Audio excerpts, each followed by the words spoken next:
Bismillahirrahmanirrahim. Alhamdulillahirabbil alamin.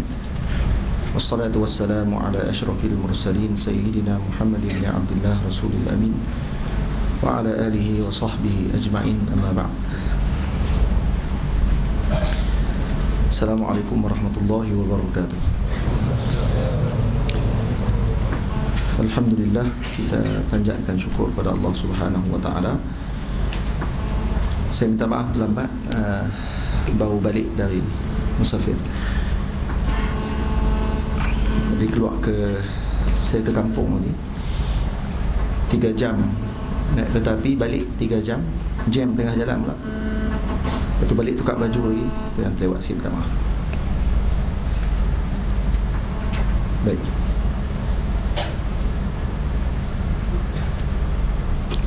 Jadi kita sambung perbincangan kita semalam tentang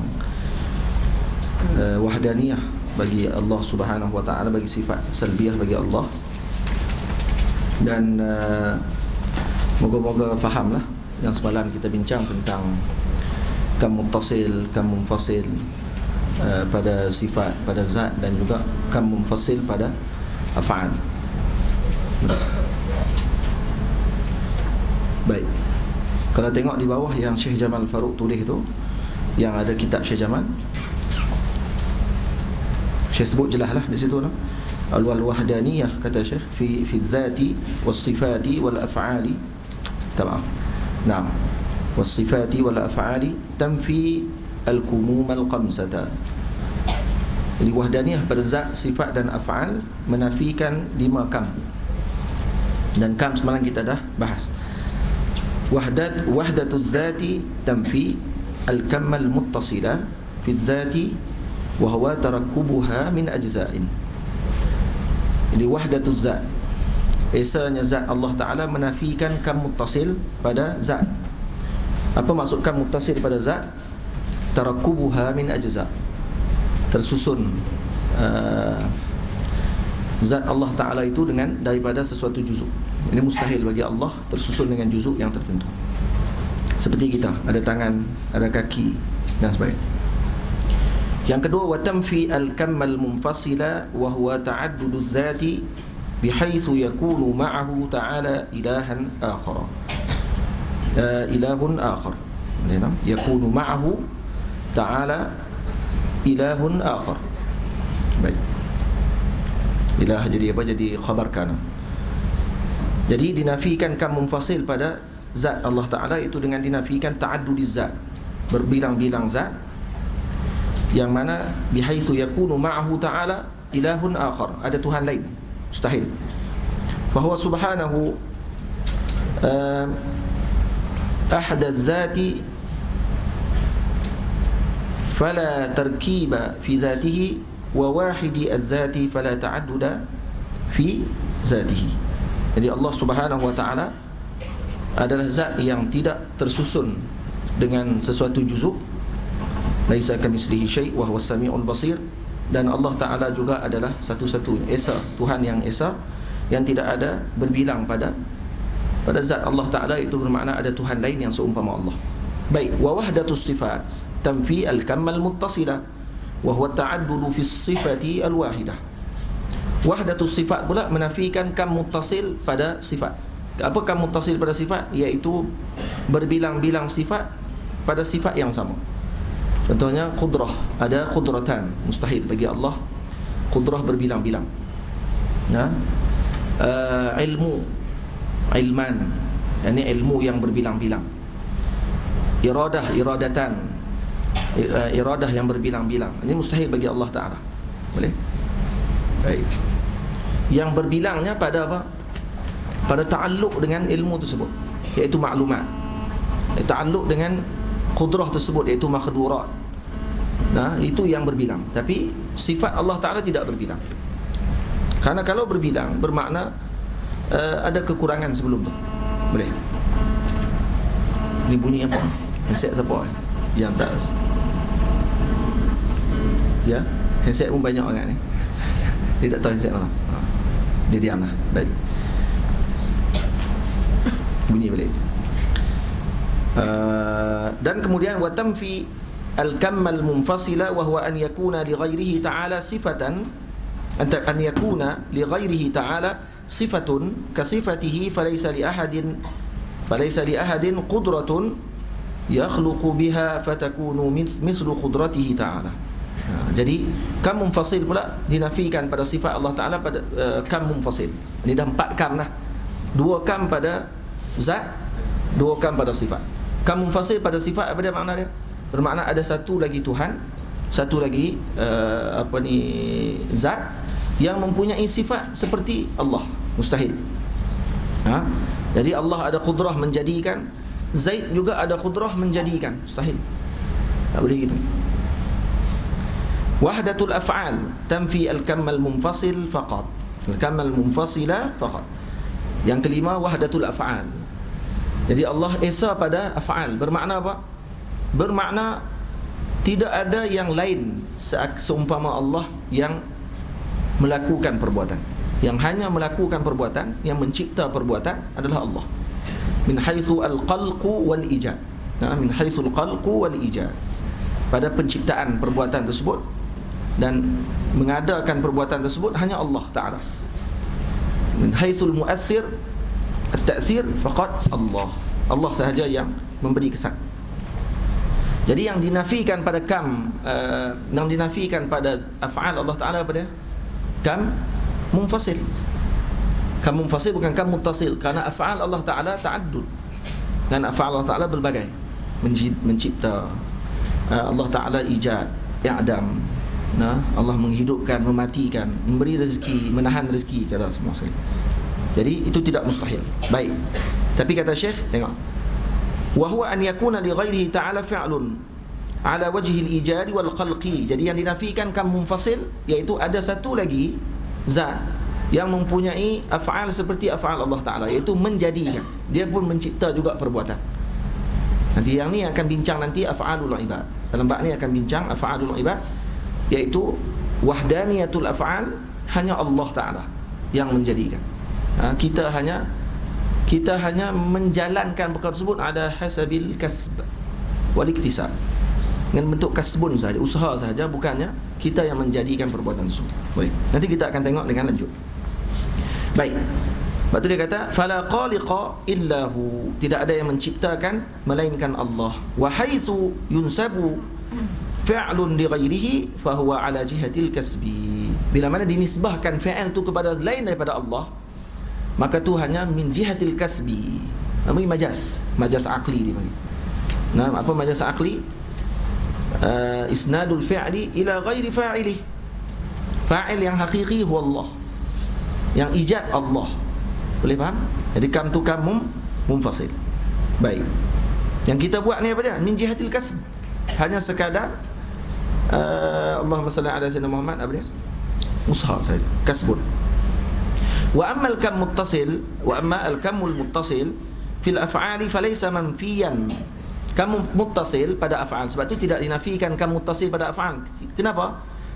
Manfiyan in fassara bi kathrati af'alihi ta'ala. Kalau kita tafsirkan dengan makna banyaknya perbuatan Allah, maka tidak dinafikan kam muttasil pada af'al. Wa amma in fassara bi anna ghayrahu yusharikuhu fi fi'lin ma fa huwa la syakka manfiyun. Baik, tapi kalau kita katakan ada yang musyarakah dengan Allah, muttasil dengan perbuatan tersebut, musyarakah sekali, dia pun bersama-sama melakukan perbuatan dengan Allah, ini tidak syak lagi dinafikan. Maka kalau dinafikan sekali dengan perkara tersebut, maka akan jadi dinafikan kumumus sittah, bukan khamsah saja, kalau dengan makna tersebut. Jadi yang ulama kita bahas kata kumumul khamsah dengan makna kam muttasil tidak dikeluarkan, tidak dimasukkan dalam penafian pada wahdaniyatul af'al. Karena apa? Karena itu tidak mustahil bagi Allah. Karena af'al Allah tata'addad. Af'al tata'addad. Tetapi kalau kita maknakan dengan maksud ada yang bersekali dengan Allah dalam melakukan perbuatan, maka itu dinafikan. Maka kalau dengan maksud tersebut, maka dinafikan kumumu as-sittah. Faham? Ini yang dimaksudkan oleh Syekh Jamal hafizahullahu ta'ala. Jadi ta'liq Syekh Jamal ni sangat muhim, sangat muhim. Jadi ini dah jadi mulaqas balik kepada perbincangan kita semalam. Mulaqas kepada perbincangan kita semalam. Baik, hari ini kita masuk. Qala al-musannifu wa syarih qala al-musannifu rahimahullahu ta'ala. Duduknya. Wa nafa'ana bi 'ulumihi wa 'ulumikum fid dharain amin. Wal fi'li fat ta'thiru laysa illa lil wahidil qahhari jalla wa 'ala. Wal fi'li fat ta'thiru laysa illa lil wahidil qahhari jalla wa 'ala. Baik, baru dibahas. Wa wahdaniyatun ay 'adamul itsnainiyah fil fi'li. Jadi wahdaniyah pada fi'il. Dah kita bincang semalam wahdaniyah tu az-zat, wahdaniyah tu as-sifat. Sekarang wal fi'li, iaitu wahdaniyah al-fi'il. Apa makna wahdaniyatul fi'il? Iaitu adamul itsnainiyah, tidak ada dua, tidak berbilang maksudnya itu. Kalau nak terjemah jangan tidak ada dua. Dia terjemah dengan tidak berbilang-bilang. Sebab itsnainiyah tadi dengan makna berbilang-bilang. Nak terjemah ni pun kena ambil perhatian juga. Saya takut terjemah, dia nak terjemah harfan biharfin, lagi tidak ada berdua-dua. Tak berbilang-bilang maksudnya itu. Nampaklah berbilang-bilang. Sebab itsnainiyah tu adalah dengan maksud al-adad. Dan dia permulaan kepada ta'addud adalah itsnain. Permulaan pada ta'addud itsnain. Awal wahid itsnain. Itsnain permulaan ta'addud. Boleh. Dalam syurga pun nanti ta'addud. Zaujiyah.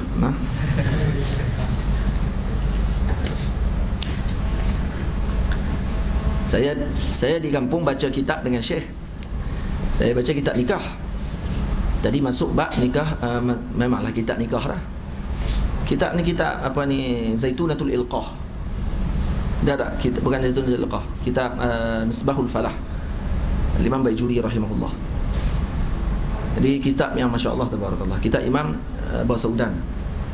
Dia punya matan Basaudan, Imam Basaudan, disyarahkan oleh Al-Imam Baijuuri radhiyallahu anhu. Ada bahan macam-macam lah dalam bab tu.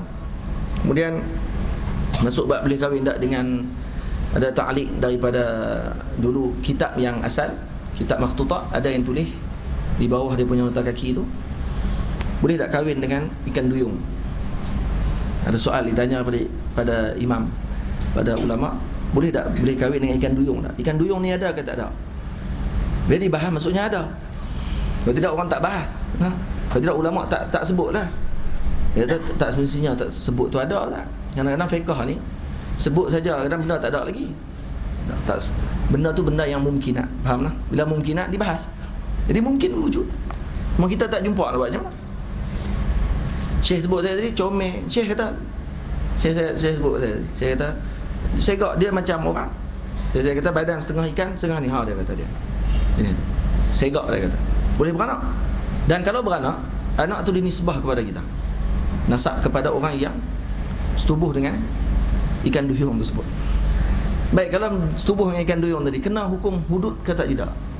Sebab khilaf di kalangan ulama pada masalah kahwin ikan duyung. Sebagian ulama kata tak boleh, tak sah kahwin ikan duyung. Kalau tak sah bermakna dia seakan-akan berzina. Tetapi kenapa tak kena hukum hudud? Karena al-hudud tudra'u bisyubuhat. Karena ada ulama kata boleh kahwin. Jadi bila khilaf, maka tudra'u bisyubuhat. Tapi anak nisbah kepada orang yang melakukan hubungan dengan ikan duyung tersebut. Ini pandangan siapa? Pandangan Al-Imam Malik radhiyallahu anhu dan juga pandangan Al-Imam Salim, fuqaha Madinah. Imam Malik lagi dah bahas ikan duyung. Mana dia zaman tu mungkin ikan duyung duk berenang tepi-tepi sungai di Iskandariah kan. Lah tak ada ikan duyung pun takut dah dengan orang. Dia lari pergi jauh-jauh. Muka macam mana wallahu alam. Itu comel. Lepas tu dalam kitab Hayat Hayawan Kubra bahas tentang apa ni, insanul ma'. Insanul ma' ni ikan duyung, orang ayak. Dalam apa ni, kalau dewa Yunani apa dia? Tuhan ayak dia apa dia? Poseidon. Poseidon. Poseidon macam orang kan? Dia macam orang. Ni Little Mermaid kan. Jadi dalam kitab tu dibahas, kata memang pernah ditangkap ikan duyung. Dalam kitab Imam Dumairi rahimahullah, ditangkap ikan duyung kemudian dibawa kepada sultan. Kemudian sultan tanya dekat dia, dia kahwin dengan seorang. Sultan kahwinkan dia dengan seorang. Sebab apa? Sebab tak faham bahasa ikan duyung. Bahasa dia tak faham. Maka dikahwinkan dengan seorang lelaki, dapat anak. Anak tu faham bahasa mak. Jadi lepas dah anak tu besar sikit, sultan ni tanya dekat anak tadi, mak kamu cakap apa ni? Dia kata, mak aku kata pelik manusia ni. Dia kata, orang ni, kami ni, dia kata ekor di bawah, manusia ekor dia di kepala. Tu saya tak faham.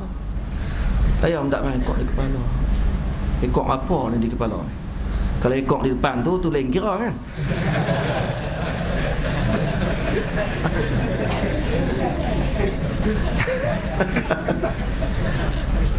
Saya tak faham kan.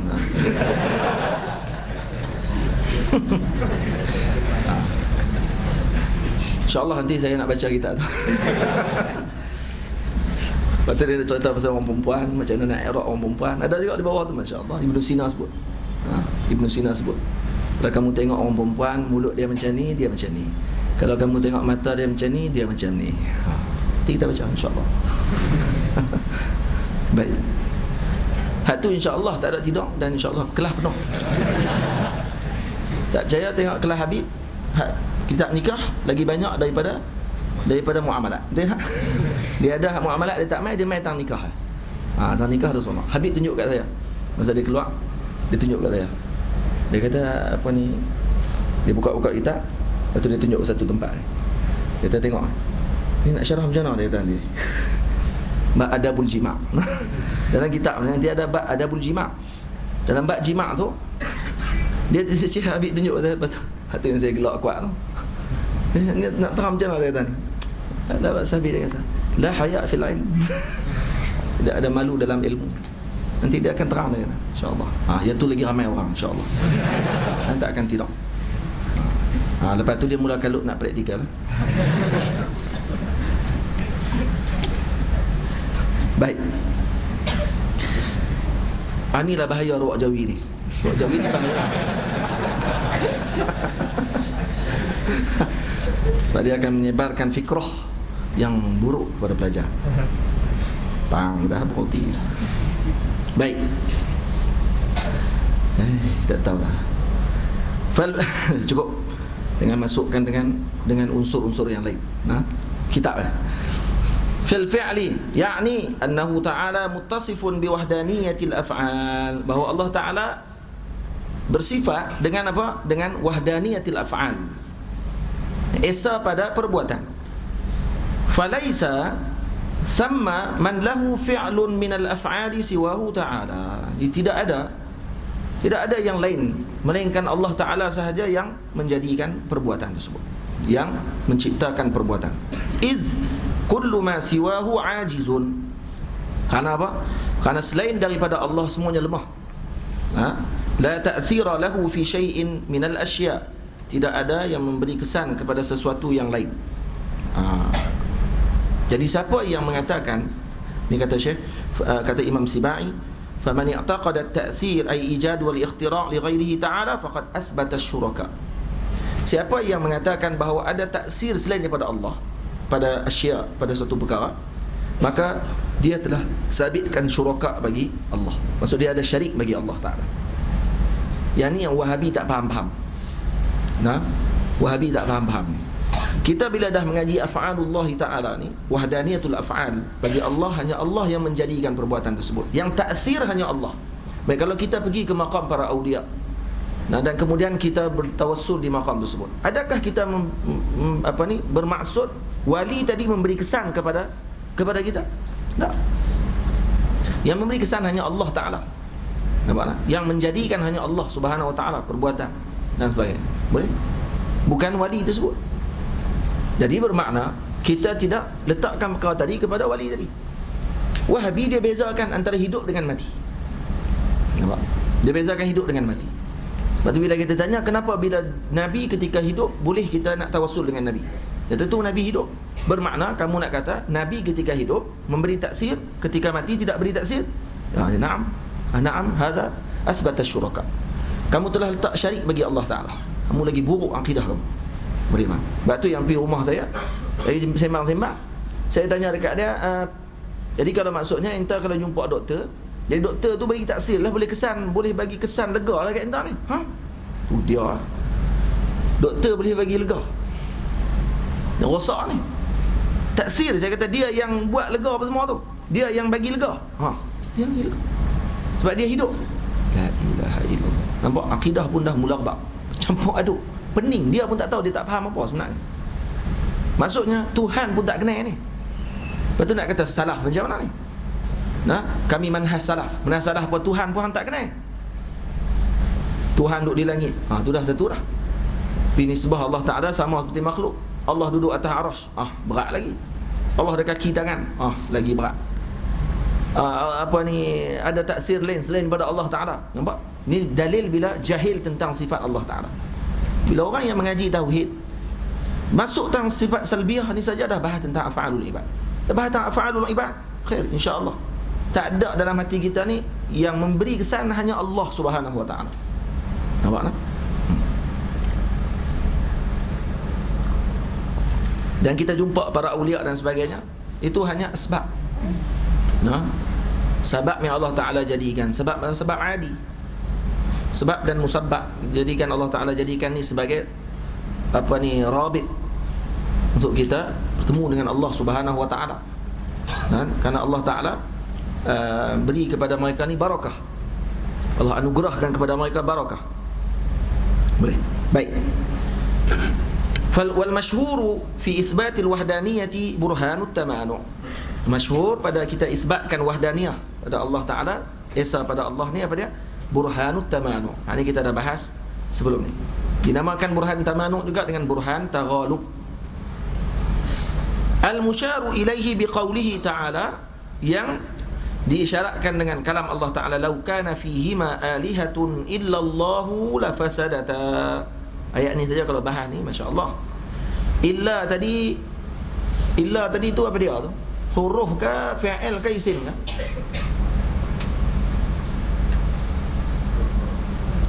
Illa ni apa dia? Huruf ke isim ke fi'il? Yang tiga tu saja kan dalam kalimah Arab ni. Tiga lah, nak cari mana lagi? Kecuali ada satu pandangan lagi disebut ismul fa'il ataupun disebut khalifah, bukan khalifah, khalifah. Pandangan tu termasuk sekali dalam isim. Termasuk isim ni, walaupun amal dia amal fi'il. Baik. Jadi mana? Illa ni dia isim ke fi'il ke huruf? Isim. Dia bukan huruf. Boleh? Dia bukan huruf, dia isim. Makna dia ghair. Boleh? Lau kana fihima alihatun ghairallah la fasadata. La fasadata bermakna apa? Lam yujadil ard aslan. Tidak ada tuih. La fasadata ni bukan maksud fasad saja. Tidak ada tuih alam. Jadi maksud la fasadata tadi apa dia? Lam yujad. La yujadil alam. Baik. Sebab apa tak boleh letak sebagai huruf? Kalau letak huruf, makna dia akan jadi rosak. Tak huruf, makna rosak. Dan kalau i'tiqad pula dengan huruf tadi, kata ni huruf dan dengan makna dia sekali, kafir tu. Dia kenapa sampai macam tu sekali? Kita penting nahwu, penting saraf, sampai macam tu sekali. Tapi dah kita ni biasa-biasa baca gitu je. Tak tahu tak ada kot dalam hati kita perasaan tu. Tapi dah kalau orang tu dia ta'ammuk dalam lughah, lepas tu dia kata dah illa ni adalah huruf. Ya, bila huruf dengan makna laisa. Nampak tak? Jadi dia kata law kana fihi ma alihatun laisa fihim Allahu la fasadata. Jadi makna dia akan jadi rosak. Kenapa makna dia? Maksudnya kalaulah law kana fihima. Fihima ni pada mana? Pada alam ini. Langit dan bumi ini. Ada Tuhan yang lain. Ada Tuhan yang lain, laisa fihimullah. Illa dengan makna laisa. Illa bermakna laisa fihimullah. Maksudnya yang tidak ada di kalangan Tuhan tu Allah, maka akan hancurlah bumi tersebut dan alam ni akan hancur. Bermakna baik kalau ada Allah dalam Tuhan-Tuhan tersebut, alam ni tak akan hancur. Jadi sebenarnya dia isbatkan juga alihah yang ramai tu. Sebab tu illa dengan makna huruf jadi rosak makna. Dia illa dengan makna isim, iaitu ghair. Law kana fihima alihatun illa Allah ay ghairullahi la fasadata illam yujadil ardi aslan. Jadi bermakna ayat ni bukannya nak sabitkan adanya Tuhan yang lain, tak, nafikan terus jins al-alihah. Semua jenis Tuhan ni dinafikan, yang wujud hanya Allah satu-satunya. Ini al-ma'bud bihaq huwa Allah faqat. Atau bila kita ucap syahadah la ilaha illallah, la ilaha illallah hu ka ha ka hi ka. Habis betul. Illallah hu. Allahu nak i'rab apa?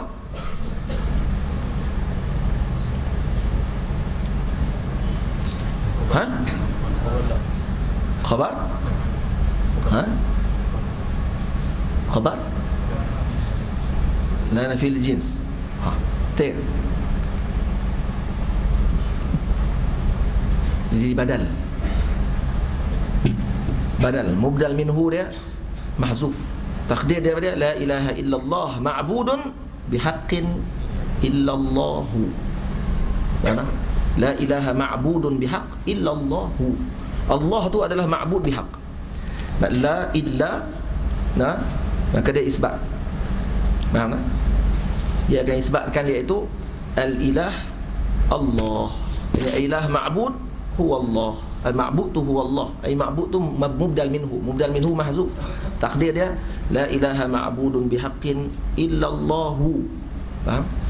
Illallahu dengan makna Allahu jadi badal. Baik.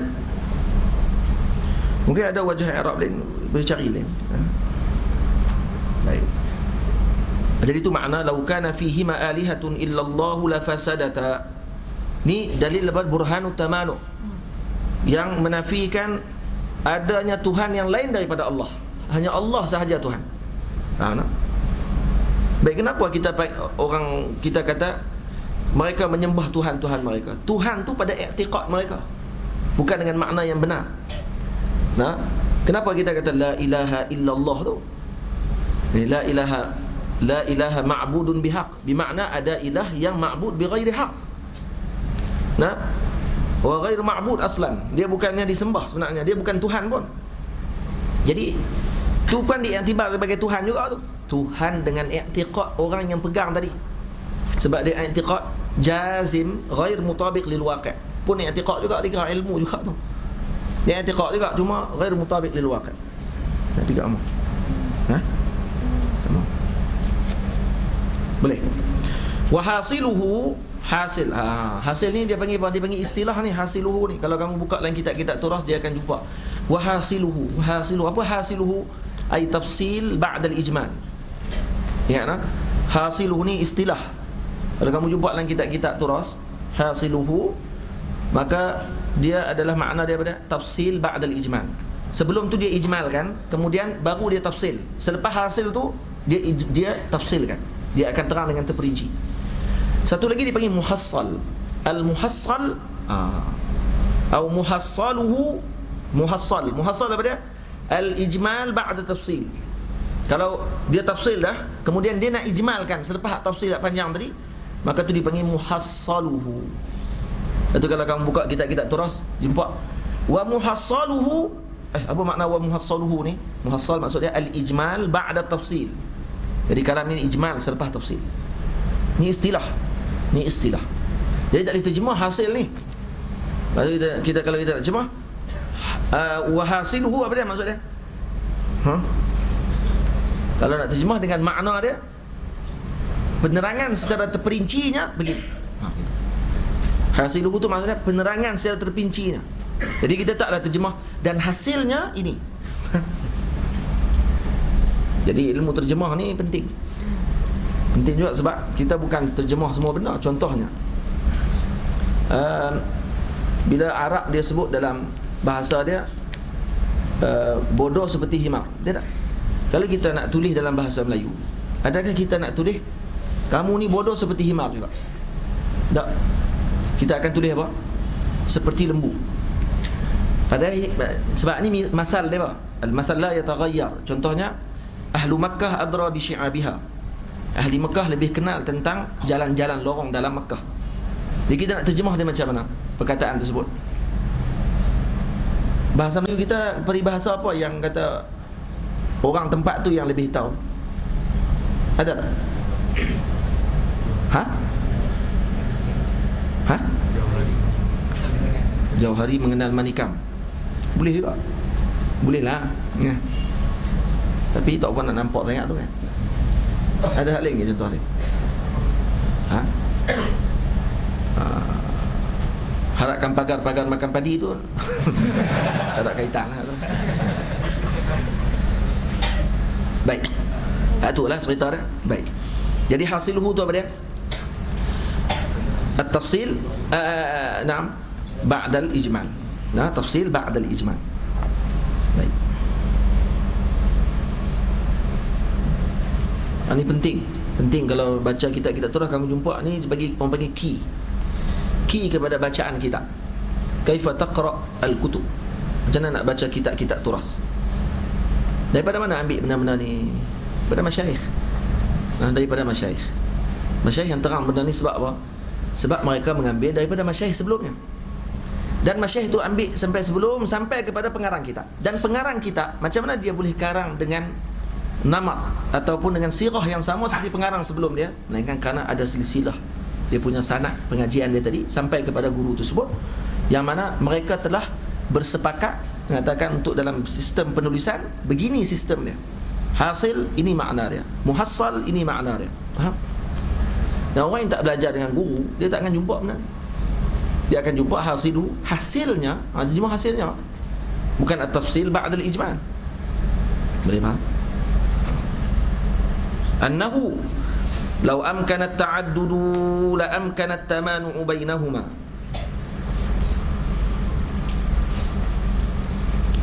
Law amkana at-ta'addudu, kalaulah memungkinkan berlakunya ta'addud, yakni berbilang-bilang, la amkana at-tamanu' bainahuma, mungkin juga berlaku tamanu', iaitu pertentangan di antara Tuhan dengan Tuhan.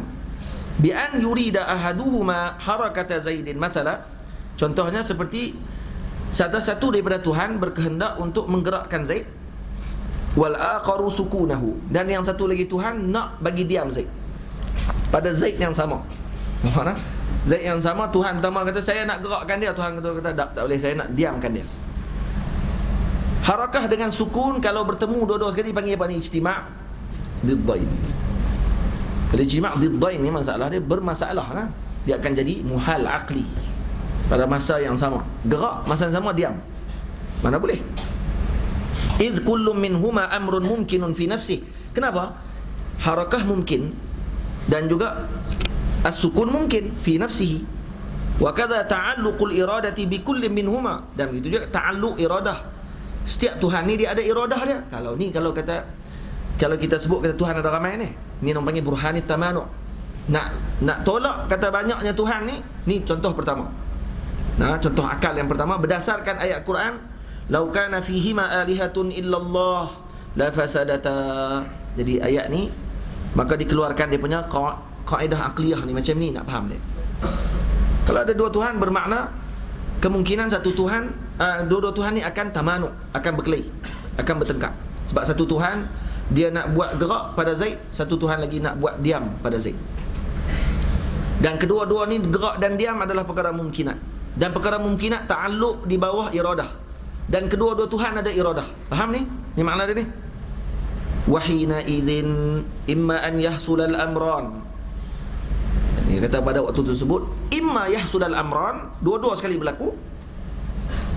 Fayalzamu ijtima'u diddain. Kalau dua-dua sekali berlaku, maka lazim padanya ijtima' diddain. Bertemu dua diddain. Nah, diddain ni apa dia? La yajtami'an wa la yartafi'an. Diddain la yajtami'an wa la yartafi'an. Dia tak boleh kumpul sekali dan tak boleh terangkat dua-dua sekali. Masalah satu je. Jadi bertemu dua diddain ni, ini adalah salah satu daripada apa? Muhal aqli. Benda yang mustahil akal. Boleh? Fayalzamu ajzuhuma aw ajzu ahadihima. Maka kalau bertemu ijtima' diddain, mustahil benda tu kan berlaku. Bila dah mustahil benda tu berlaku, maka pada waktu tersebut baik kita kata boleh jadi Tuhan buat juga benda mustahil tu. Nampak sangat hang bodoh. Macam mana Tuhan nak buat benda mustahil sedang benda mustahil tidak ta'alluq di bawah qudrah, dan bukan di bawah iradah pun. Betul tak? Sebab kalau ta'alluq dengan benda mustahil, bermakna benda tu dah mustahil. Tiba-tiba ta'alluq dengan qudrah bermakna dia ta'alluq dengan benda mustahil. Dan kemudian dia tak boleh nak buat. Bermakna kamu kata dia ada qudrah, kemudian kamu nafi qudrah. Tu masalah kalau kita ta'alluqkan dengan mustahil pada sifat qudrah dan iradah Allah Ta'ala. Boleh faham? Nanti kita akan masuk sifat qudrah dan iradah. Dia ta'alluq dengan kau apa? Sama ada dia akan lazim padanya ajzuhuma. Jadi ajz dua-dua Tuhan sekali. Sebab apa? Ijtima' diddain. Dua-dua tak boleh nak buat. Au ajzu ahadihima, ataupun lemah salah satu Tuhan. Sebab berlaku salah satunya. Tidak Zaid tu gerak, bermakna Tuhan nak gerak menang. Jadi Tuhan yang diam kalah. Bila dia kalah, layak jadi Tuhan. Mana boleh kan? Nah, seorang lagi pun tak boleh sebab pilawan tu.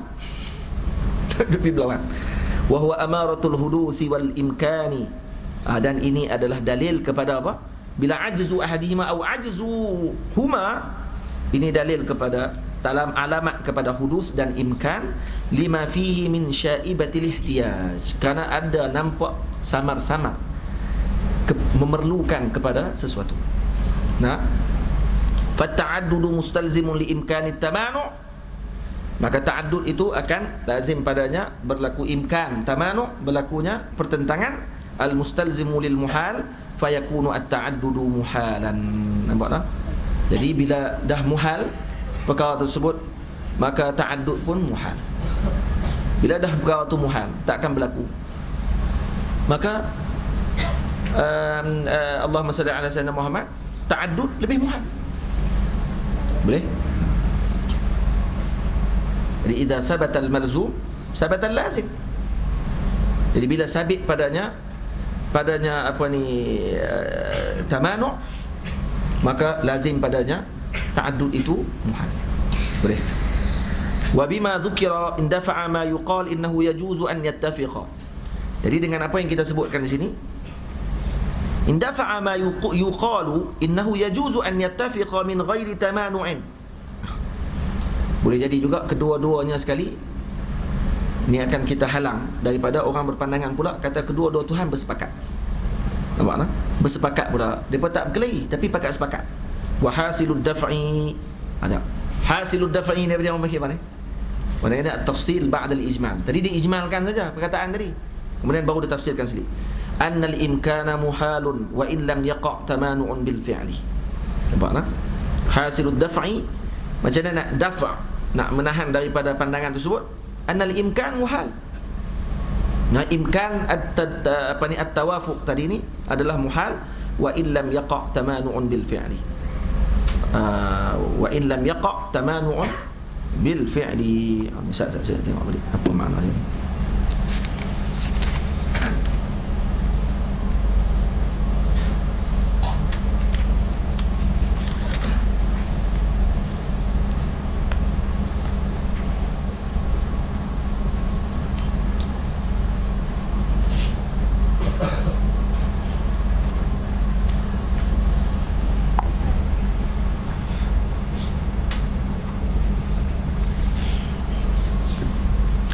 Kalau ikut al-Imam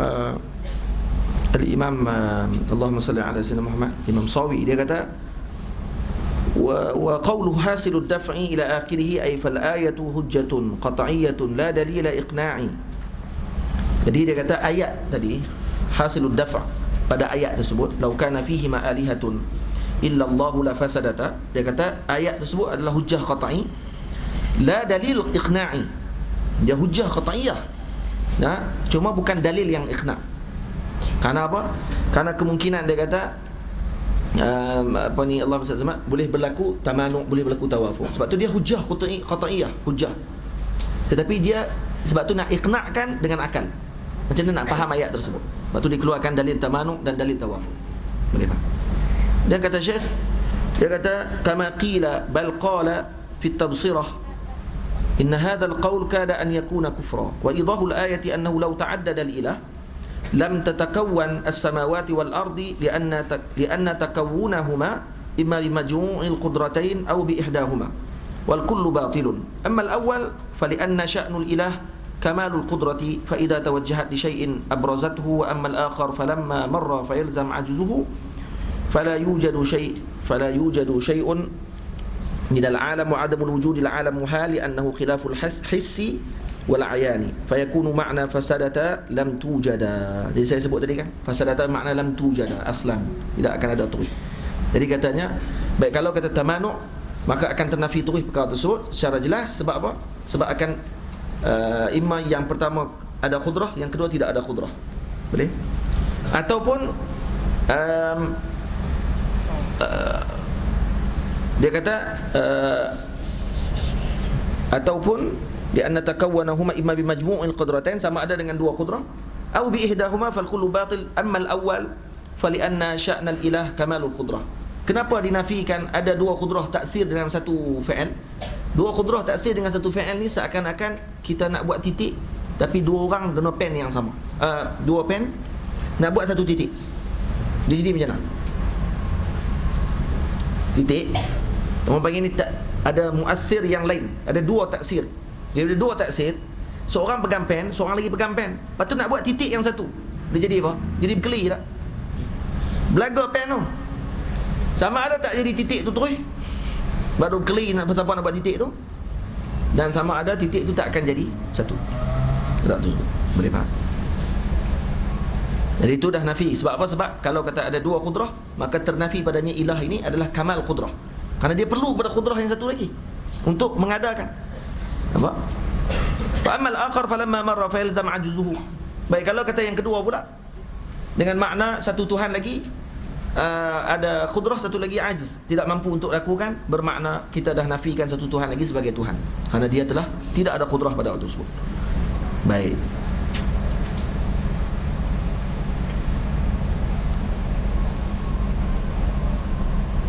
Itu sahaja yang Syekh terang. Nah, annal imkana muhalun wa illam yaqa' tamanu'un bil fi'li. Jadi bil fi'li dengan maksud dengan sungguh. Bil fi'li dengan sungguh, bukan sungguh. Kalau bil quwwah tu dengan sungguh.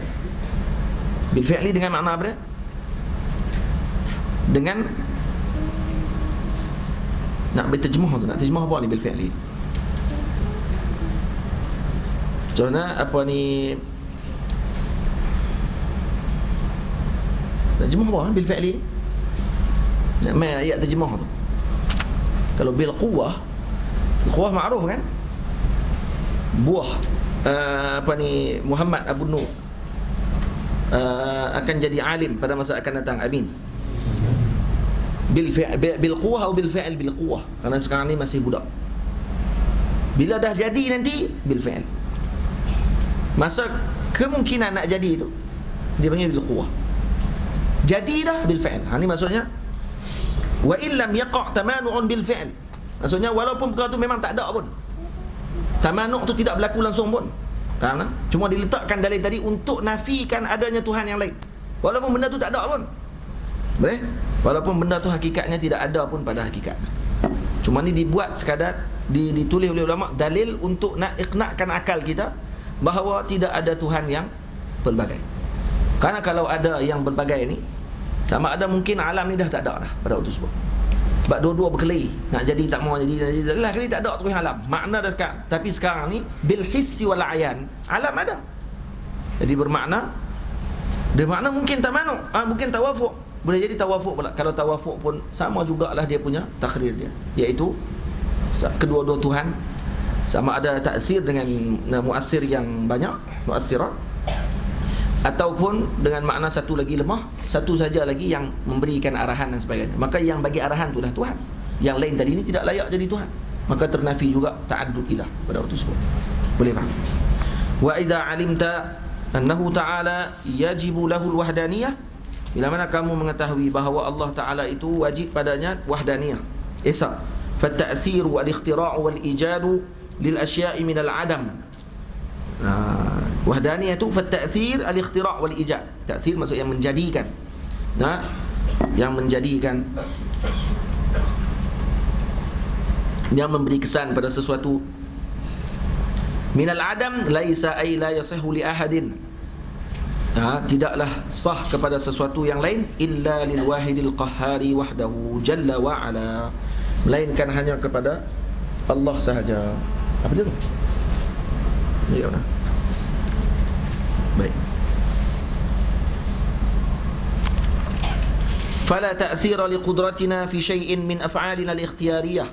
Tidak ada ta'thir liqudratina fi syai'in, pada kudrah kita ni, kudrah hadisah ni, pada sesuatu pun, min af'alina al-ikhtiyariyah, pada af'al ikhtiyari kita. Nah, kita makan, minum, kita tulis, kita pergi mengaji, kita tak mau mengaji dan sebagainya, af'al ikhtiyari. Nah, kayak itirari tu, tak mau pergi mengaji tu. Nah, kal harakat, tengok harakat was sakanat. Nah, harakat tak bergerak, hak sakanat duduk diam dalam bilik tak keluar-keluar. Nah,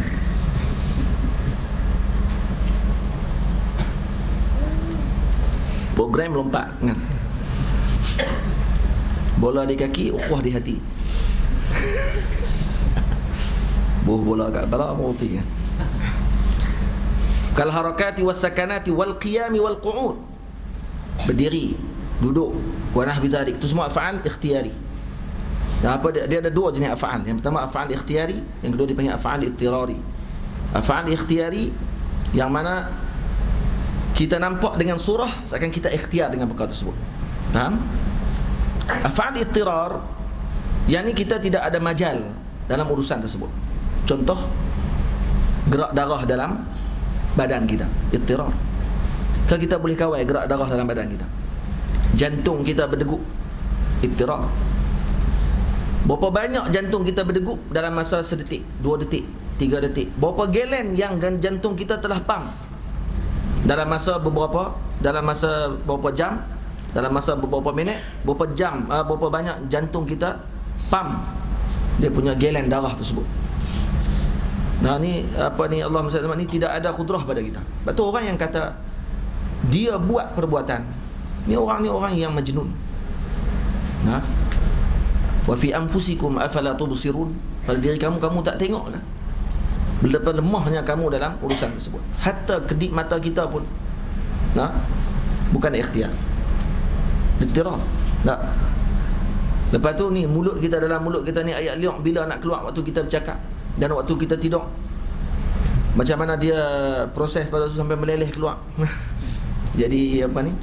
Ada yang meleleh, ada yang tak meleleh keluar. Lepas tu Allahumma salli ala Muhammad. Macam mana pula bila masuk dalam perut makanan tersebut diproses. Nah, dia pecahkan makanan tadi.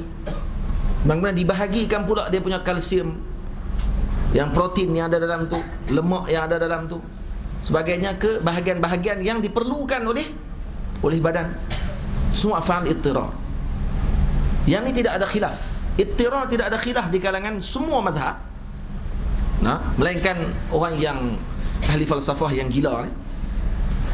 Yang mazhab yang apa ni, yang Islamiyun, orang Islam ni, walaupun mazhabnya ada yang ahli bid'ah dan sebagainya, ini ittifaq. Semua kata Allah yang jadikan. Af'al ittirar. Yang khilaf ni di mana? Af'al ikhtiyar. Hak ni yang khilaf. Sebab apa? Mu'tazilah nanti dia akan kata, kalau kamu katakan bahawa Allah Ta'ala yang menjadikan yang buruk, bermakna kamu nisbahkan buruk kepada Allah. Sebab tu tak boleh kamu katakan Allah yang menjadikan perbuatan buruk. Karena kalau kamu kata Allah Ta'ala jadikan perbuatan buruk, bermakna kamu sandar yang tak elok kepada Allah. Hasya lillah. Nampak mereka pun nak tanzih juga, tapi melampau. Sampai akhirnya isbatkan ada Tuhan lain pula dah yang menciptakan perbuatan ikhtiar, hak buruk. Hak baik je kita Allah Ta'ala buat, makna salah wal aslah. Ini pun jadi kita kata nampak comel mula-mula, lepas tu bodoh hujung sekali. Ada satu Tuhan lagi pula boleh buat, Tuhan gelap, Tuhan apa ni, Tuhan cerah. Macam majusi. Boleh? Ini kita akan tengok. Bal jami'u zalika makhluqun lahu subhanahu wa ta'ala bila wasitah. Bahkan semua, iaitu af'al tersebut, semua tadi ni, harakat, sakanat, qiyam, qu'ud, nahwi zalik, semua tadi adalah makhluk lahu subhanahu wa ta'ala, diciptakan oleh Allah subhanahu wa ta'ala. Ini yang berlaku debat di antara al-Imam Abu Ishaq al-Isfirayini dengan al-Qadi Abdul Jabbar Ibn Ahmad al-Mu'tazili. Qadi Quzwin, dia Qadi Abdul Jabbar ni alim, bukan orang calang-calang. Mu'tazilah bukan orang bodoh. Nampak tak? Mu'tazilah bukannya geng bengong-bengong lepas tu jadi Mu'tazilah. orang cerdik, Zamakhsyari. Siapa dia Zamakhsyari? Adib. Dipanggil apa? Dia punya gelaran dia Jarullah. Nah, dia punya kitab Kasyaf tadi sampai la diguna dalam bahagian balaghah. Tak ada misal.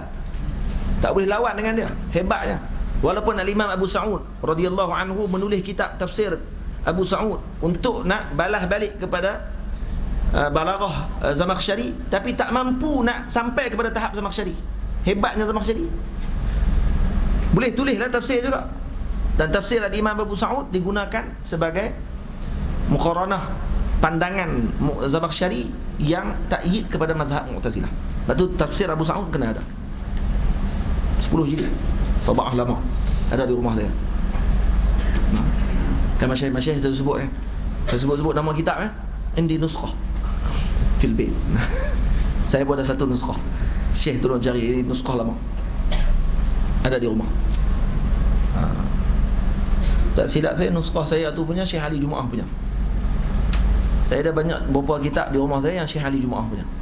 Ada nama Syekh Ali Jumaah lagi dicop depan daripada maktabah Syekh Ali Jumaah. Syekh Ali punya, Syekh Ali jumpa kitab baru, kitab yang tabaah tu lagi lama daripada kitab yang tu, dia akan tukar.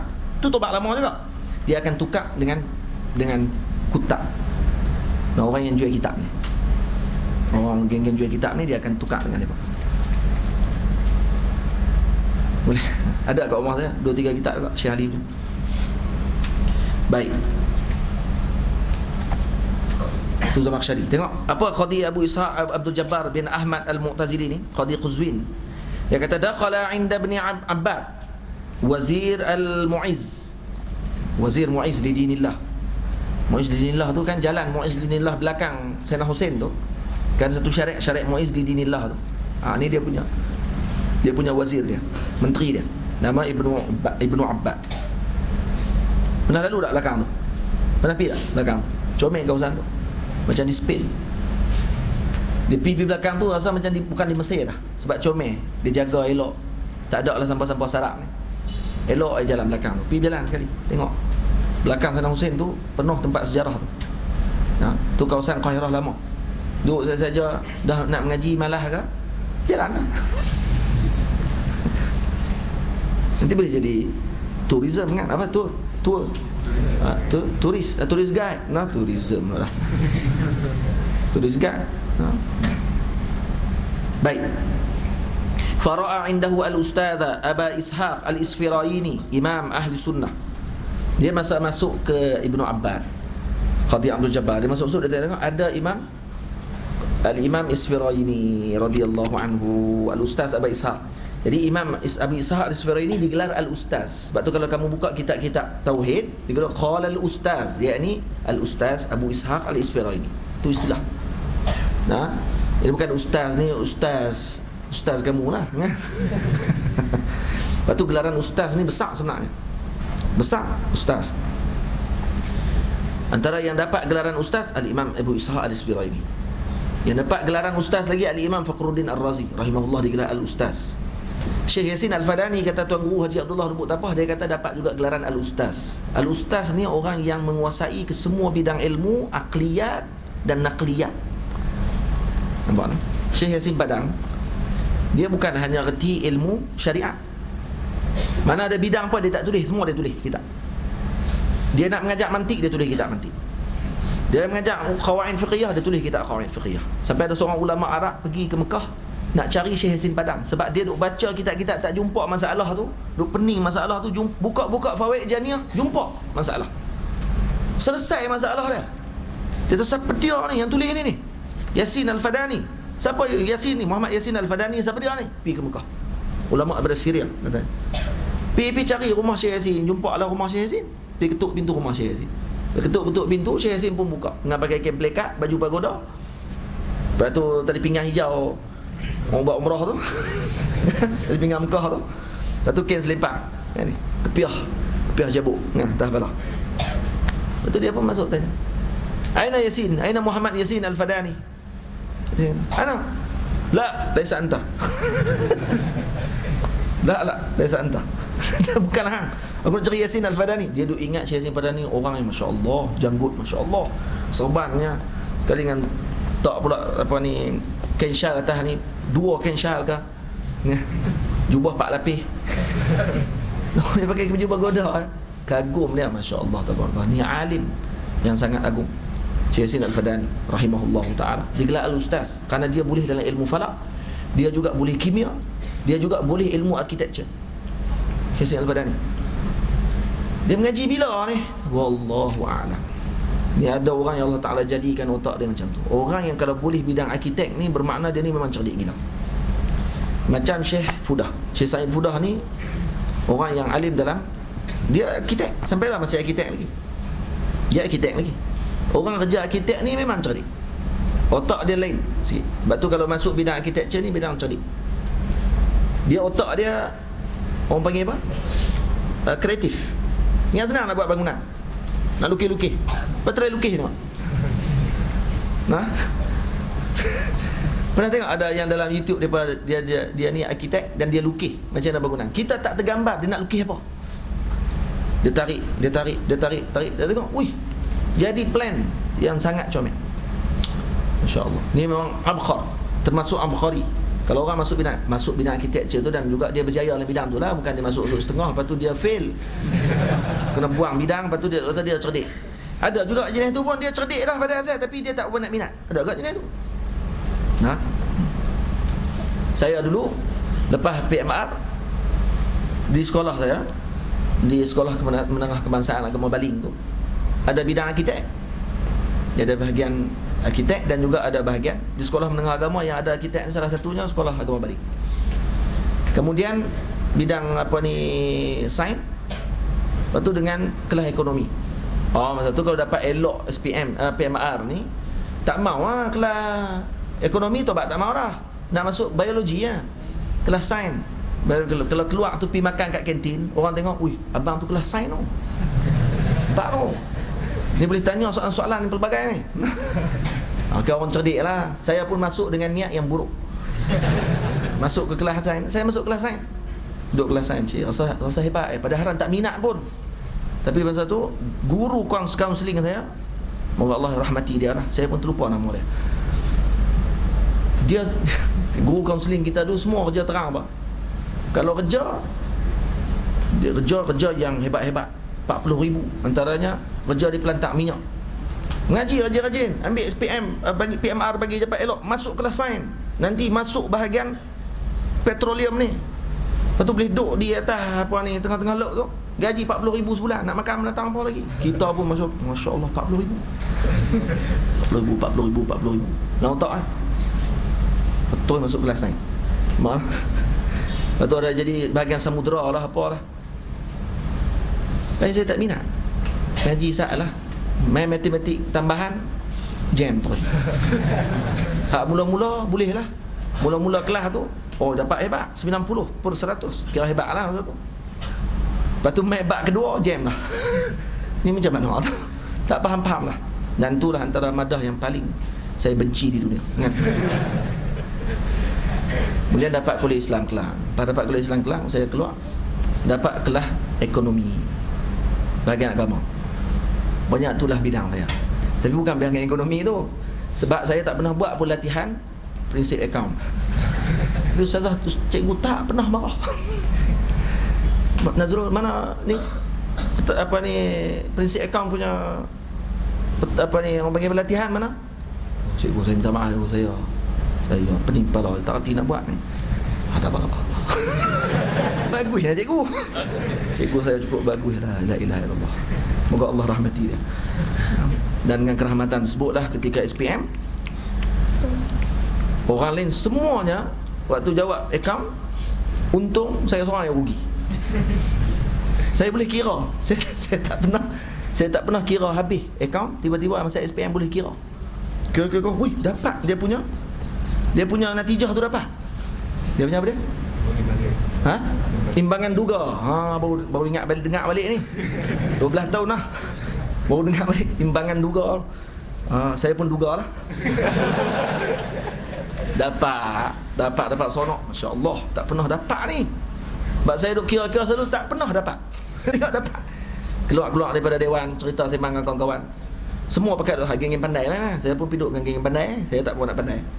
Duduk kat depan. Depa pun tadi hang dapat untung berapa tadi? Untung banyak ni betul. Semua untung ni. Saya seorang yang rugi ni. Maka rugilah saya dalam sekian ni. Maksudnya dalam bidang tu. Aduh, tu pun bidang saya benci, Pak. Sebab tu saya tidak boleh jadi peniaga, tak tahulah. Saya nak imbangan duga tu saya pun tak terduga lagi sampai lah. Yang saya pandai buat keluar duit Keluar duit, lepas tu saya tak kira lah. Tu saya adakan orang dia kalau nak dapat duit berapa ratus sebulan, dia akan kira berapa banyak nak kena beli, nak kena bajet macam mana. Saya tak kira bajet dah. Saya keluar. Tapi tiap-tiap bulan ada aja. Ni orang panggil wali.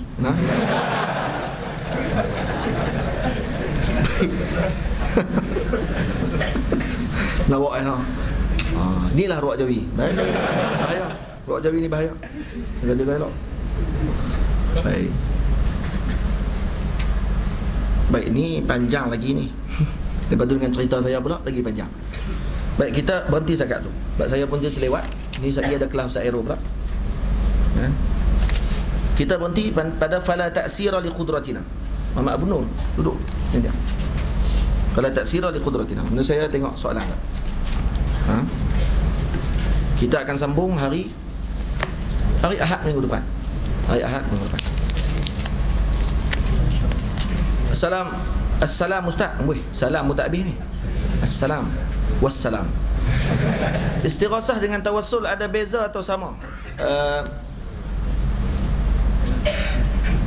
Tawassul dengan istighasah ni kalau kita boleh sebut dengan makna umum khusus mutlak dia panggil. Nampak tak? Setiap istighasah tu tawassul dan bukan semua tawassul itu istighasah. Sebab istighasah ni dia lebih khusus. Iaitu dengan istighasah dengan alif sinta ni, talabul ghaus dia panggil. Ghaus ni maksudnya tolong, minta tolong. Lepas tu tawassul kadang-kadang dia akan sebut dengan Allahumma inni atawassalu ilaika bi nabiyyika sallallahu alaihi wasallam kata. Allahumma inni atawassalu ilaika bi jahi hadzal wali. Kata. Tapi kalau istighasah dia lebih khusus. Pergi ke wali tu. Wahai wali, tolonglah saya. Boleh ke tidak? Ya rijalal ghaib, aghisni. Boleh ke tidak? Ini ada dalam perbahasan para ulama. Dan hukum yang betul harus hukumnya. Bukanlah syirik seperti mana yang dikatakan oleh puak-puak Wahabi. Assalamualaikum Ustaz. Waalaikumsalam. Betulkah Kaabah itu sebagai wasilah antara kita dengan Allah Ta'ala dalam solat? Wasilah antara kita dengan Allah, bukan wasilah. Dia hanya sebagai tanda kepada kesatuan untuk nak berhadap tu saja. Faham? Tu saja. Wasilah kita kepada Allah adalah Nabi kita Muhammad sallallahu alaihi wasallam, kan Kaabah. Nabi itu adalah wasilah kita kepada Allah. Assalamualaikum Ustaz. Waalaikumsalam. Betulkah istiqamah itu lebih baik daripada 1000 karamah? Naam, ini kalam al-Imam Malik radhiyallahu anhu, al-istiqamah khairun min 1000 karamah. Ini kalam Imam Malik radhiyallahu anhu. Karena istiqamah itu adalah benda yang paling susah. Istaqim kama umir. Fastaqim kama umir, seperti yang disebut dalam surah Hud yang kata Nabi sallallahu alaihi wasallam, syayyabatni Hudun wa akhawatuha. Bila Sayyidina Abu Bakar tengok rambut Nabi, Sayyidina Abu Bakar kata, qad shibta ya Rasulullah, kamu beruban ya Rasulullah. Nabi kata, syayyabatni Hudun wa akhawatuha. Kenapa? Karena dalam surah Hud ada ayat istiqamah, fastaqim kama umir. Ayat istiqamah ni adalah ayat yang paling berat. Dan bila Nabi fikir tentang istiqamah tersebut, menyebabkan beruban rambut Nabi sallallahu alaihi wasallam. Assalamualaikum Ustaz. Waalaikumsalam. Kenapa lafaz ilah hak dhamir itu guna yang muzakkar punya? Mohon penjelasan. Karena muzakkar ini li syaraf. Muzakkar li syaraf, bukan bermakna Allah tu muzakkar. Yang kata gitu haram. Syaraf, karena syaraf saja. Ini min nau' balaghah. Balaghi termasuk dalam nau' balaghah, dia hanya di syaraf. Boleh? Kalau kamu guna dengan dhamir muannas, kamu ihanah kepada Allah Ta'ala, kufur tu. Faham? Adakah benar jika seorang itu mengaku dia jumpa Nabi Khidir zaman sekarang? Ya mungkin. Kerana Nabi Khidir adakah masih hidup ataupun telah wafat, itu menjadi perbahasan di kalangan ulama. Boleh faham? Cuma kita berpegang dengan pandangan kebanyakan para awliya yang mengatakan bahawa Nabi Khidir masih hidup sampai sekarang. Kalaulah Iblis itu ditangguhkan umurnya. Nah, ni waktu ketika saya pergi ke Spain, ada seorang ni dia beri ceramah dalam bah. Abang ni dia cerita pasal ni, pasal Al-Hamra tu. Al-Hamra, lepas tu dengan apa ni, ada istana apa tak ingat dah saya pun. Jadi bila dia cerita-cerita pasal tu, tiba-tiba dia kata yang zaman dulu ni, Spain zaman dulu, Andalusia zaman dulu, diperintah oleh orang sufi lah, dia kata. Antara pahaman sufi tiba-tiba masuk pula, dia duk bahas sufi pula dah. Saya duduk lembah. Lepas tu ramai lah ni kawan-kawan pelajar-pelajar medik, ada ramai. Kita berbahas tentang. Lepas tu dia kata antara pandangan mereka yang pelik ni, Nabi Khidir masih hidup, dia kata. Mana? Tua berapa lama boleh hidup ni? Saya pun panah. Walaupun lembah tu ada aircon dan ada wifi, kan? Saya pergi ke depan, saya kata minta maaf abang dia cakap panjang, tapi saya cakap pula. Itu sila Ustaz. Tapi dia bagus, dia nak dengar kita cakap. Dan saya pun bercakap. Saya kata saya nak tanya kat abang lah. Tanya pakai mic ni. Sebab dia tadi cakap pakai mic, kan? Saya nak tanya kat abang ni. Iblis hidup dah gila ni. Iblis. Tak hidup. Iblis jahat ke baik ke tak? Jahat lah. Baik hak jahat boleh hidup panjang lah. Hak baik tak boleh pula hidup panjang. Nah, Nabi Khidir dengan Iblis. Nabi Khidir jahat kan? Nabi Khidir baik kan? Nabi. Habis tu takkan Allah Ta'ala tak ada khudrah untuk panjangkan umur dia, tapi boleh ada khudrah untuk panjangkan umur Iblis. Ni mai kat mana ni? Nah, tarjih bila murajih kat mana ni? Dia kata, tak pernah dengar jawapan ni. Memang tak pernah dengar Wahabi. Yang gua hang panjang je Wahabi. Saya tak kata gitulah kat abang. Dia kata, abang kena tanya dekat orang. Saya mengaji bahagian tu. Abang bahagian apa? Dia bahagian engineering. Ni orang cerdik ni, bukan orang bodoh. Sebab tu dia rasa dia cerdik, dia rasa dia boleh bahas semua benda.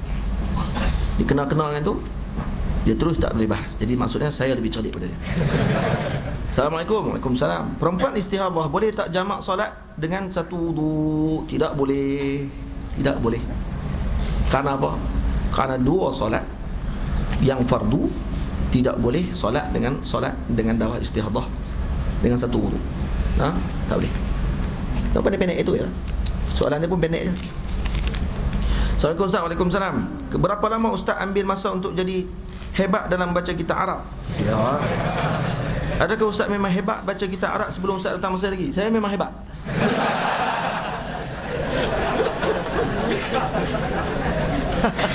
La ilaha illallah. Saya nak bagi tahu tuan-tuan semua, saya adalah orang yang paling teruk nahu ketika di sekolah. Masa ketika tingkatan 6 daripada tingkatan 5 di sekolah kolej. Walaupun kolej Islam tu nama dia gah, hebat, masya-Allah, guru-guru dia hebat mengajar ni. Tapi saya paling bodoh dalam nahu. Ketika kelas nahu saya akan tidur. Dan saya dah beritahu dah kat ustazah, ustazah jangan duk gerak saya nak tidur. Dan ustazah pun tak gerak saya sebab nampak hebat sangat saya ni. Dia biarkan saya tidur. Dia tanya nahu, saya tak tahu nak jawab. Ketika pergi pondok Bukit Lada, ketika ada program kami dengan kawan-kawan kami sebelum kami masuk tingkatan 6, di pondok kawan-kawan ni, dia ni budak-budak cerdik. Bila ustaz tanya, ni apa dia, ni i'rab apa ni? Fa'il apa dia, hukum dia marfu'. Tu dia semua berjawab ni. Menatang apa fa'il ni? Saya tak tahu fa'il tu menatang apa dan kenapa dia marfu'. Marfu' tu apa dia pula dah? Aku tak pernah dengar ni. Baca ni sok kira dah siap ikut dan Abu Bari. Ceramah tak perang ceramah. Mai baca sukun semua. Sukun taslam. Bagi madrasah sukun taslam. Sukun selamat. Ada nama madrasah sukun ni ada. Dia sukun semua. Semua belakang sukun. Jadi bila saya tidak nampak keperluan perkara tersebut pada mula. Ketika datang ke Mesir pada tahun 2004, saya mula ke kelas masyayikh. Pergi Masjid Azhar. Pada waktu tu Masjid Azhar sangat kurang orang, khususnya pelajar Melayu. Sangat kurang.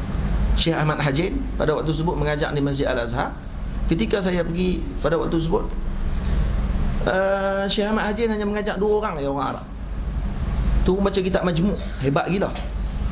Majmu' tu Arab 2 orang tu minta Syekh nak baca kat Syekh kitab Majmu'. Saya pun pergi tumpang lah, beli juga Majmu'. Pergi tumpang sekali duduk buat kemah. Pergi duduk kali baca Majmu', masya-Allah. Selepas 2 minggu, 2 orang tu hilang. Saya pun tak tahu mereka pergi mana. Mungkin daripada alim lah, sebab kan baca 2-3 lai Kemudian akhirnya saya dah tengok mereka tak main, saya pun duk pergi kelas. Setiap pagi saya pergi, pukul 7 pagi saya akan baca Quran dulu dengan Syekh di Masjid Sayyidina Hussein, pakai mic tu.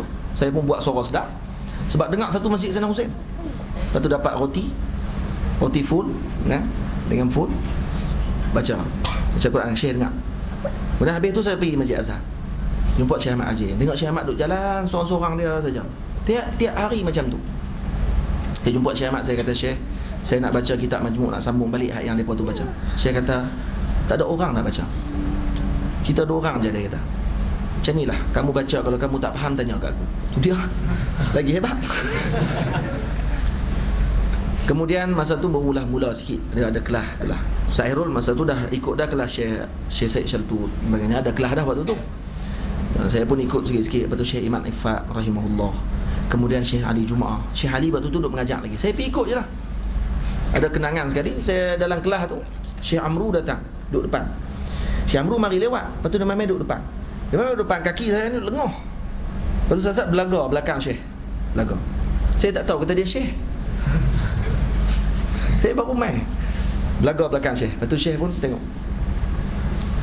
Lepas tu saya pun ubah-ubah kaki, belaga lagi belakang Syekh. Syekh tengok lagi. Saya pun tengok balik. Macam hebat kan. Orang ajak gila aku. La ilaha illallah. Lepas tu baru saya tahu rupanya, masya-Allah ni Syekh. Sebab lepas tu saya ikut kelas Syekh, baca ikhna' tu lah, Syekh ni yang baik aku tak kata hari tu ni. Tidak kata leh. Tu kenangan-kenangan saya akan karang dalam kitab nanti. Jadi bila Syekh tengok tu, saya pun, Syekh Imat tolong baca kitab, tukang baca kitab Asybah wan Nazair dan Sunan Nasai. Syekh Ali dengar dan Syekh Ali akan syarah. Syekh Imat tukang baca. Tu dah arak turun tegak. Kata bacaan tak betul. Kata Syekh Imat baca tak betul, tu yang tak tahan. Syekh Ali bila tengok, Syekh Ali kata tak betul tak mana? Ni dalam kitab aku ni baris dia lain. Tu Syekh Ali tengok kat Syekh Imat. Syekh Imat senyum. Pegang kitab senyum. Syekh Imat kata, kitab hang tu yang tak betul, baris dia ni lagi betul daripada kitab hang. Betul kitab hang, dia kata. Kemudian bila saya tengok masyayikh-masyayikh kita mengajak ni, banyak saya tak lepas. Tak lepas sebab apa? Sebab saya lemah dalam luar. Saya doa pada Allah Ta'ala, pergi ke makam Sayyidina Hussein, saya doa. Pergi ke makam Imam Syafi'i. Pada waktu tu tiap-tiap hari Jumaat saya akan ke makam Imam Syafi'i. Tiap-tiap hari saya akan ke makam Imam Syafi'i. Sampailah Allah Ta'ala anugerah, saya mimpi jumpa Imam Syafi'i. Jumpa tepi belakang Imam Syafi'i. Tak apa, mimpi tu tak payah cerita lah, hak tu je. Dan Allahumma salli ala Sayyidina Muhammad. Kemudian saya rasa nampak teruk ni, tak apa nak lepas. Pada duduk Mesir, takkan saya nak terus dalam keadaan macam ni, saya kata. Akhirnya Allah Ta'ala temukan saya dengan seorang guru, iaitu Ustaz Rosni. Ustaz Rosni ni dulu kerja di kedutaan, bahagian dia macam Ustaz Afifi lah ni, pembantu yang bahagian ni kan, urusan apa semua sekali tu. Ustaz Rosni. Ustaz Rosni tu pun power nahu ni, Ustaz Afifi pun sakan juga. Dia kerja tu semua kena power nahu. Jadi saya jumpa dengan dia dan alhamdulillah, tiap-tiap hari saya akan pergi ke rumah dia, baca kitab Nahu Seliau. Dia mengaji dengan anak murid kepada Tuan Guru Haji Ali Seliau, Negeri Sembilan. Ada kaedah Nahu Seliau, Nahu dalam bahasa Melayu. Saya mengaji kaedah Nahu tersebut dan hafal. Berkat kitab tersebut yang saya mengaji dengan dia, Allah yarhamu, Ustaz Rosni dah meninggal. Makam di sini. Dia meninggal usia dia dah 40-an lebih. Dia nikah pun lewat, hampir umur 40 baru nikah. Saya sangat turut budi lah dengan dia. Orang yang sangat baik, orang yang sangat bagus. Saya kata dia ni wali lah. Orang dia mastur. Dia ikut arahan guru dia untuk khidmat kepada umat, bukan mengajak. Saya kata, Ustaz kena mengajak Ustaz. Dia kata, saya ni kerja saya khidmat saja. Saya tugas saya khidmat. Ni guru saya pesan kat saya gitu. Ikut semua cakap guru dia. Dia duduk di rumah Abidin Lama, Johor. Saya duduk pergi rumah tu lah. Rumah Abidin tu jumpa dengan abang-abang situ. Syekh Husni Ginting pun waktu tu duduk pergi kat rumah tu. Kami Syekh Husni duduk main tu, duduk lepak-lepak di rumah tu lah. Jadi saya baca setengah kitab saja. Saya baru baca setengah kitab. Alhamdulillah boleh baca kitab. Setengah kitab saya baca kitab tu dah boleh dah, saya berbaris kitab. Kemudian saya mula ikut pengajian masyayikh dalam bahasa Arab. Baru saya rasa zauq ketika sebut macam mana ulama baca kitab. Dan terus lagi. Dan proses ni bukan sekejap. Dan saya dah mulazamah dengan Syekh Ali Soleh hampir 6 tahun ke 7 tahun. Dan saya dah habis kitab dengan Syekh Ali Soleh hampir 12 ke 16 buah kitab. Nahu bermula Tufatus Saniyah, kemudian naik Tanqih Azhari, kemudian kitab Qatrun Nada, kemudian Syuzuruz Zahab, sekarang Ibnu Aqil, Syekh Majid Marjan, Miftahul I'rab, kemudian kitab-kitab berbagai. Kalau kira-kira balik hampir 16 kitab saya dah habis dengan Syekh Ali Soleh hafizahullah ta'ala. Dan Syekh lah yang banyak memberikan kepada saya fawaid tentang ilmu lughah. Dan mumarasah ni dengan bacaan. Saya baca dengan Syekh dan Syekh dengar, dan Syekh tasahih bacaan saya. Dan saya jadi muqri kepada masyayikh. Jadi pada waktu tersebut masyayikh akan betulkan bacaan pada waktu itu. Itu yang menyebabkan orang panggil apa, nak taqaddum dalam lughah tadi. Bukan bermakna saya cerita ni bukan untuk saya nak bagi semangat pada tuan-tuan semua. Saya bukan orang yang pandai nahwu sejak daripada datang, sebelum daripada Mesir. Dan saya kata saya tidak pandai nahwu lagi ni. Saya pun bukan pandai nahwu lagi. Saya masih lagi mengaji. Ibnu Aqil baru setengah kitab, tak habis lagi pun. Itu pun dengan malah murojaah, dengan apa semua sekali. Murojaah malah, nak ulang balik pengajian malah. Tu tak baca lagi, walaupun Syekh Ali Soleh dah benarkan saya untuk mengajak kitab nahwu. Tapi saya masih takut untuk mengajak lagi. Sebab ada orang lebih layak untuk mengajak nahwu.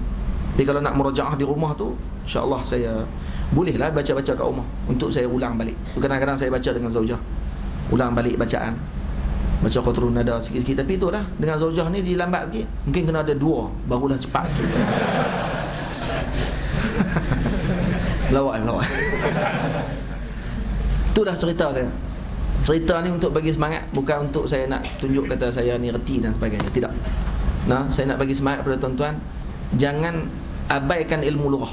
Nahwu, saraf, balaghah dan sebagainya sangat penting, kerana ni semua adalah alat untuk ilmu kita. Dan bila saya kenal Syekh Ahmad Mamduh, lebih-lebih lagi Syekh Ahmad Mamduh ambil perhatian dengan saya. Sebab tu dia kira saya dengan Syekh Ali Soleh. Sebenarnya saya mengaji Syekh Ali Soleh sebelum tu lagi. Sejak pada tahun 2006-2007 lagi saya mengaji dah. Jadi saya kenal Syekh Ali Soleh hampir 10 tahun dah. Tapi saya mula-mula zamah dengan Syekh Ali Soleh hampir 6 tahun. 6 tahun ni yang duduk di rumah Syekh. Saya mengaji di rumah Syekh. Jadi Syekh Ahmad lah yang paling banyak beri jadi Hamzatul Wasli saya dengan Syekh Ali Soleh. Sampai Syekh Ali Soleh banyak sebut pada saya, dia kata, Muhammad mustawa ka'a'la minad doktorah. Dia kata gitu. Bila saya baca lah, tulis saya tak erti. Saya pun tak erti nak ceramah lagi sampai lah dalam bahasa Arab, melainkan saya kena tulis dulu. Lepas tu kalau saya ucapan saya semua saya tulis. Saya tak boleh nak cakap terus. Masih lagi tidak mampu lagi dalam bab tersebut. Tak boleh nak talaqah cakap terus tu, saya masih tidak pandai lagi dalam bab tu. Itulah cerita dia. Moga-moga dapatlah semangat untuk mengaji lughah. Mulazamah lah kelas Syekh Ali Soleh di Masjid Al-Azhar. Syekh ni syekh yang kanzun makhfi, kata Syekh Ahmad Mamduh, dan ilmunya masya-Allah tabahur. Lepas tu kalau ada Syekh Fauzi Kunati yang kamu duk pi mengaji, Ustaz Afifi yang mengajar, mai datang kelas nahwu, penting nahwu. Bila kamu tak akan dapat rasa macam mana baca kitab. Nampaklah. Waalaikumsalam. Saya dah pernah dengar yang baik itu dari Allah, yang buruk itu datangnya dari Allah dan disandarkan kepada saya. Dan lagi satu, yang baik itu datang dari Allah, yang buruk itu datangnya dari diri saya sendiri. Boleh Ustaz terangkan apa beza antara keduanya?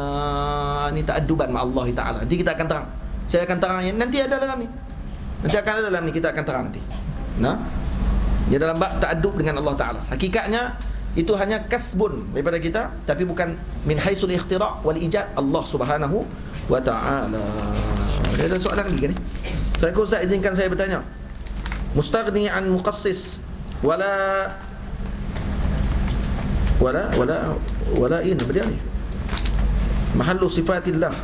Bermakna sifat Allah tidak memerlukan kepada yang menjadikan, tapi memerlukan kepada tempat. Baik. Mustaghni an muqassis wala an mahal. Wala an mahal, bukan wala an mahal. Maksudnya antara benda yang mustaghni anil muqassis, tetapi tidak mustaghni anil mahal. Apa dia? Sifatullah. Sifat Allah Ta'ala memerlukan kepada apa? Memerlukan kepada zat Allah Ta'ala, bukan kepada mahal. Tu jangan terjemah dengan tempat, terjemah dengan zat. Ini perlu kepada zat, iaitu sifat. Tapi jangan kata minta maaf, jangan sebut memerlukan. Tak boleh sebut memerlukan, sifat Allah memerlukan kepada zat. Tak boleh. Sebab apa? Sebab muftaqir ini amaratul hudus. Nanti akan jadi bahaya kita tidak beradab dengan Allah Ta'ala. Sebab tu kata ulama, bukan memerlukan, tetapi mustaghnin 'anil muqassis la yastaghni 'anil mahal. Wala tastaghni 'anil mahal. Jadi tapi tidak istighna dia. Tidak terkaya dia daripada tempat, daripada zat. Maksud dia berdiri di atas zat. Itu maksudnya. Nak terjemah tu pun sifat Allah Ta'ala ni kena beradab dengan Allah Ta'ala. Jangan memerlukan, ni tak kena ni. Jadi adakah benar sifat Allah memerlukan pada tempat? Tak benar. Dia kan memerlukan pada tempat. Dia tidak terkaya daripada zat. Itu maksudnya. Dia tidak terkaya daripada zat. Maksud dia ada pada zat. Nampak tak? Kita nak sebut menumpang tak sesuai. Tak kena dengan Allah Ta'ala. Walaupun nak sampai makna, bolehlah kalau nak faham. Tapi tak sesuai dengan sifat Allah Subhanahu Wa Ta'ala. Kalau benar sifat memerlukan pada tempat, bagaimana dengan slogan Allah mawjud bila makan? Allah zat. Allah itu zat. Jadi Allah tidak boleh ada pada tempat. Betul lah Allah mawjud bila makan. Kerana Allah tu zat, kerana Allah bukan sifat. Itu yang dibahas tu. Faham? Kerana bukankah wujud itu sebahagian daripada sifat? Ialah wujud tu sebahagian daripada sifat. Tetapi kan kita dah sebut bahawa sebelum ni wujud itu sebenarnya zat.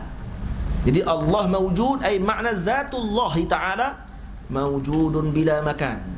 Ini adanya zat Allah Ta'ala tanpa tempat. Ini tidak memerlu kepada makan. Boleh tempat? Faham? Itu makna dia. Mohon penjelasan. Saya dah jelas dah, alhamdulillah.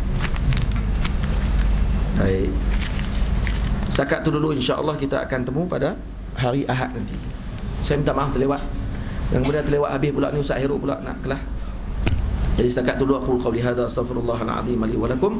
Assalamualaikum warahmatullahi wabarakatuh.